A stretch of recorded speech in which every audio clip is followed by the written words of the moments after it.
पावन भूमि पटना का नाम कहते ही एक पवित्र भूमि का एहसास होता है। यह देश की धड़कन है और अगर सही मायने में कहा जाए तो हिंदुस्तान का राजनैतिक दिल अगर कहीं बसता है तो वो पटना में ही बसता है। तो पटना के तमाम पत्रकार बंधु और भगिनियों को बहुत बहुत नमन, नमस्कार। आप जानते हैं चुनाव का माहौल बन रहा है पूरे देश में, और उसी बीच जिस प्रकार कल हिंदुस्तान ने भारत के प्रधान सेवक, पूरे विश्व के यशस्वी नेता माननीय नरेंद्र मोदी जी का जन्मदिन मनाया सेवा सप्ताह के रूप में। कल नरेंद्र मोदी जी 70 वर्ष के हुए, उनका 17वां जन्मदिन था। हम सब ने उनको बधाइयाँ भी दी, मगर आप जानते हैं वो भौतिक रूप से अपना जन्मदिन नहीं मनाते हैं, वो सेवा के रूप में जन्मदिन मनाते हैं और पार्टी भी सेवा सप्ताह के रूप में जन्मदिन मना रही है। ये प्रक्रिया 14 से 20 तारीख तक चल रही है। उसी उपक्रम में चूंकि बिहार में चुनाव भी है, 70 स्थानों पर, क्योंकि 17वां जन्मदिन है, 70 प्रेस वार्ता के माध्यम से बिहार की भूमि, जिसके साथ प्रधानमंत्री नरेंद्र मोदी जी का एक खास लगाव है, और जिस प्रकार थोड़ी मिनटों के पश्चात, मेरे ख्याल से आधे घंटे के पश्चात हम प्रधानमंत्री को टीवी में भी देखेंगे, वो आज एक महत्वपूर्ण प्रोजेक्ट को पुनः लॉन्च करेंगे। प्रधानमंत्री को धन्यवाद देने के लिए बिहार की भारतीय जनता पार्टी ने 70 स्थानों पर प्रेस कॉन्फ्रेंस रखा है। मैं बिहार की जनता और बिहार के भारतीय जनता पार्टी के यूनिट का धन्यवाद करता हूं कि इस प्रकार का उन्होंने एक दूरदर्शिता दिखाई। बंधुगण, वैसे तो राजनीतिक प्रेस कॉन्फ्रेंस है। अभी मैं आ रहा था तो लोग कह रहे थे कि आज आप प्रेस कॉन्फ्रेंस में क्या बोलेंगे, क्योंकि ये जो पूरा चुनाव होने वाला है ये तो नीतीश जी वर्सेस नन है। एक तरफ नीतीश जी हैं, दूसरे तरफ कौन है, ये चर्चा का विषय है। कौन है, किसके खिलाफ लड़ाई हो रही है? एक पक्ष तो दिख रहा है, एक पक्ष तो कार्यरत है, एक पक्ष तो मेहनत भी कर रहा है, एक पक्ष के पास ध्येय भी है, किंतु दूसरा पक्ष कहां है और कौन है, इस विषय को लेकर पूरे हिंदुस्तान में एक चर्चा बना है। और दूसरी बात मैं बताना चाहूंगा, जो उत्तर मैंने उनको दिया, जो जनता मुझे आज एयरपोर्ट पे पूछ रही थी कि नीतीश वर्सेस नन, मैंने कहा देखा जाए तो इसको यह भी कह सकते हैं विकास वर्सेस जेल की लड़ाई है। एक तरफ नरेंद्र मोदी और नीतीश कुमार जी हैं और दोनों का ध्येय एक ही है, एक विकास पुरुष है, एक विकास बाबू हैं, और दोनों ही चाहते हैं कि हिंदुस्तान आगे बढ़े और बिहार आगे बढ़े, डबल इंजन की सरकार हो, देश भी आगे बढ़े और राज्य भी आगे बढ़े। और वहीं जो दूसरा मुख्य नेता है वो जेल के अंदर है, और जेल के अंदर कोई भारतीय जनता पार्टी इत्यादि, हम जेल इस राजनीतिक दृष्टिकोण से नहीं कर रहे हैं, कर्तृत्वों के कारण से, कानून के माध्यम से वो जेल में हैं। तो विकास वर्सेस जेल का ये चुनाव, अगर सही मायने में देखा जाए दूसरे पक्ष में कांग्रेस और आरजेडी को, तो आज वहां क्या हो रहा है आप खुद बताइए। अगर मैं कहूं युवराजों में लड़ाई हो रही है, राजकुमार और राजकुमारियों में संपत्ति को बांटने की लड़ाई चल रही है, तो यह भी अनुचित नहीं होगा। मैं तो दूर दिल्ली में सुन रहा हूं कि यहां भाई भाई की लड़ाई चल रही है, और दिल्ली में तो मैं देख रहा हूं कि कहीं ना कहीं भाई बहन के बीच में अनबन है। तो एक पार्टी में भाई बहन के बीच में अनबन है, 23 लोग चिट्ठी लिखते हैं, कुछ भाई के पक्ष में, कुछ बहन के पक्ष में, वहां भी अनिर्णयता की स्थिति है, और यहां भी दो भाइयों के बीच में अनिर्णयता की स्थिति है।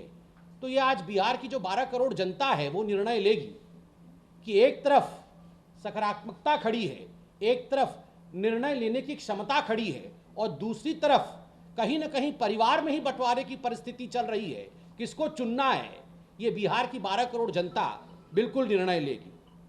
बंधुगण, चाहे कमल हो, चाहे तीर और कमान, आप देखिएगा किस प्रकार से रिकॉर्ड तोड़ मतों के साथ इस बार चुनाव के नतीजे आने वाले हैं। जहां तक लालटेन का सवाल है, मैं तो बिल्कुल सत्य कह रहा हूं। लालटेन में ना तो अब तेज है और ना ही प्रताप है। ये तेज और प्रताप केवल नाम में है, लालटेन में नहीं है। लालटेन में ना तो तेज है ना प्रताप है, ये केवल नाम में है। बंधुगण, व्यक्तिगत रूप से पूछा जाए तो बहुत दुख हुआ 4-5 दिन पहले जब रघुवंश बाबू हमारे बीच नहीं रहे। कुछ मनुष्यों को, कुछ नेताओं को, कुछ पुरुषों को, कुछ व्यक्तियों को पार्टी के संदर्भ से सदैव ऊपर देखा जाता है। रघुवंश बाबू को ऐसे ही पूरे हिंदुस्तान ने पार्टी के संदर्भ से ऊपर देखा था, मगर उनका जो अंतिम क्षण था वो बहुत ही वेदना से भरा हुआ था।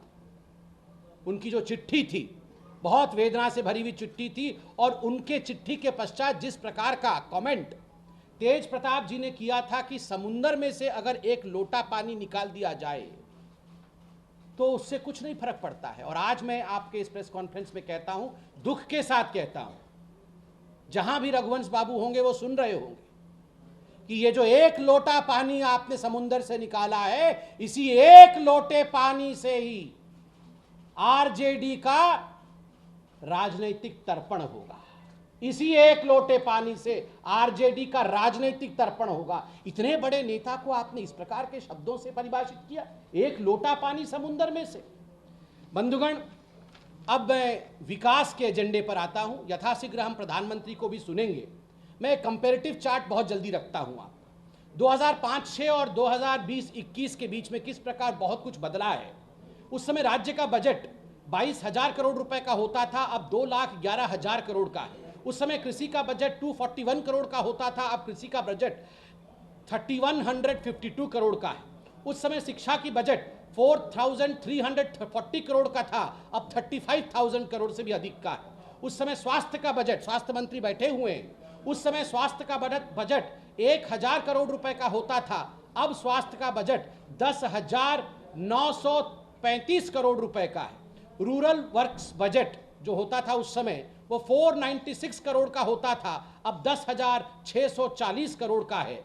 रोड कंस्ट्रक्शन डिपार्टमेंट का बजट 2005-06 में मात्र 520 करोड़ का होता था, अब वो 6,706 करोड़ का है। ऊर्जा विभाग का बजट 2005-06 में 2,050 करोड़ का होता था, अब वो 5,600 करोड़ लगभग का है। भवन निर्माण का बजट 2005-06 में 142 करोड़ का होता था, अब वो 5,395 करोड़ का है।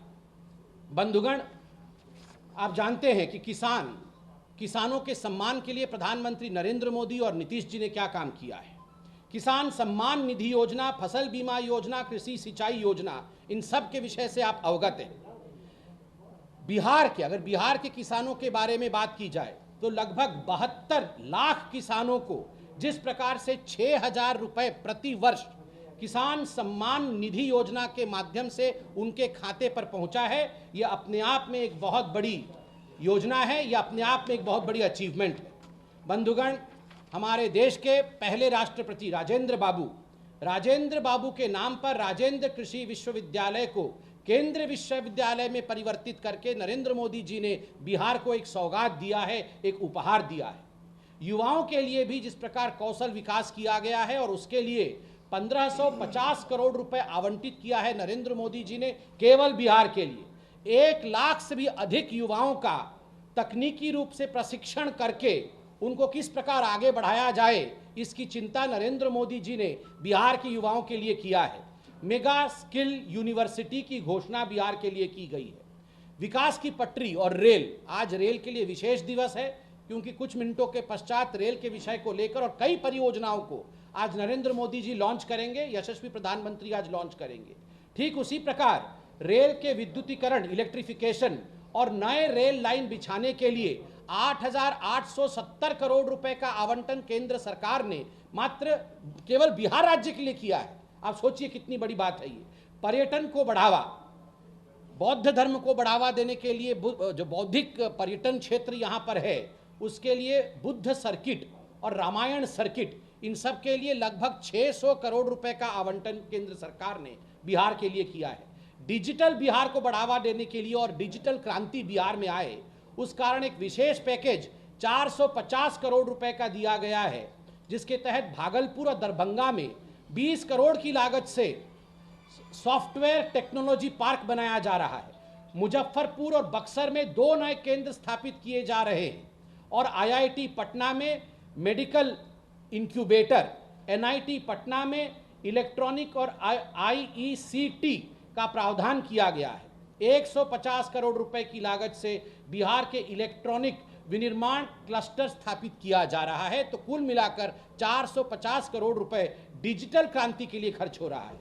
ठीक उसी प्रकार प्रधानमंत्री नरेंद्र मोदी जी का सपना था कि हवाई चप्पल पहनने वाला भी हवाई यात्रा कर सके, और नागरिक उड्डयन को आगे बढ़ाने के लिए लगभग 2700 करोड़ रुपए बिहार के लिए आवंटित किया गया है केंद्र सरकार से। पटना का जो एयरपोर्ट हम देखते हैं, बाबू जगजीवन जयप्रकाश नारायण हवाई अड्डा, जयप्रकाश नारायण हवाई अड्डे को किस प्रकार और उसका डेवलपमेंट करना है, उसके लिए 2000 करोड़ रुपए और अंतर्राष्ट्रीय एयरपोर्ट उसको बनाने के लिए दिया गया है।